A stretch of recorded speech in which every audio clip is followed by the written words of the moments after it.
Hiya, how you doing my little lovelies? So, what's in the box again? Shall we have a listen, see if we can guess what's in there? Oh, there's definitely something in there, isn't there? I don't know what's going on with Rupert lately, but he's not quite as interested. I tell you what he's interested in, this ball. He's wanting me to throw it for him. Anyway, let's have a look what's inside our box. Oh, this looks interesting. It's like a little basket, isn't it? I wonder what that could be.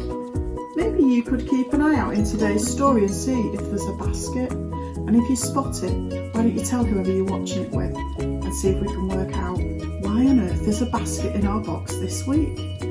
Go and enjoy the story and keep an eye out for that basket. See you all soon. Bye.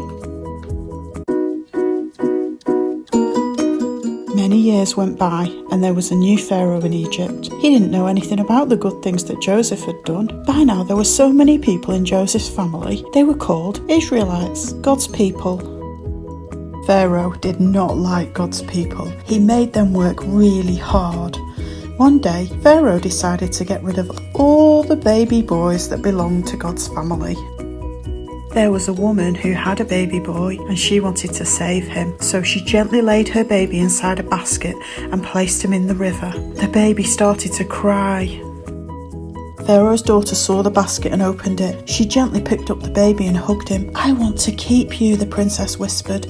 She named him Moses because she'd pulled him out of the water. Miriam, the baby's big sister, had been watching nearby. She said to the princess, "I know a woman who can help you take care of the baby." So Miriam ran to get her mother, and her mother was so happy. She didn't have to lose Moses after all. Moses grew up to be a young boy, and he was returned to the princess to grow up in the palace. When Moses was a grown man, he left the palace. Pharaoh was still being mean to God's people. Moses tried to protect them, so Pharaoh tried to kill Moses. Moses escaped from Egypt. He went to a place called Midian and he became a shepherd. One day, while Moses was watching his sheep, he saw something strange. A bush was on fire, but it wasn't burning up. From inside the bush, God spoke, "Moses, bring my people out of Egypt. Take them to a new land that I will show you. This new land is called Canaan."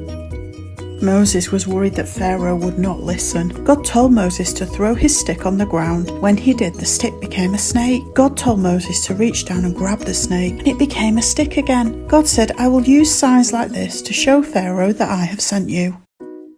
"But I can't speak very well," said Moses. God said, "Don't worry, your brother Aaron is a good speaker. I'll send him with you." So Moses returned with Aaron to Egypt. When they arrived, Moses told God's people what God had said. Moses and Aaron went to Pharaoh's palace. They said, "You must let God's people go free. If you don't, God will punish you."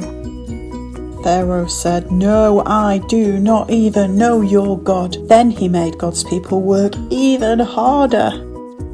God was not pleased, so he changed the river into blood. Pharaoh did not care. "I will never let his people go," he said. Then God sent frogs to Egypt. They were sitting in chairs, hopping upstairs and jumping all over the beds. Pharaoh said, "Take the frogs away and I will let your people go." So God took the frogs away. But Pharaoh changed his mind and said no. God sent more plagues to Egypt. First there were pesky gnats, then came a frenzy of flies. Next, all the animals got sick, and then the Egyptians got sores all over their bodies.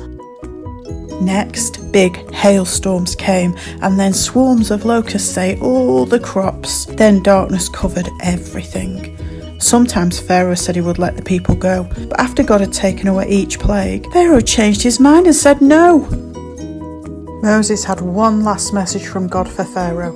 "If you do not let my people go, the firstborn son in each Egyptian family will die." But Pharaoh refused to listen, so God kept his promise. And Pharaoh finally said, "Go now."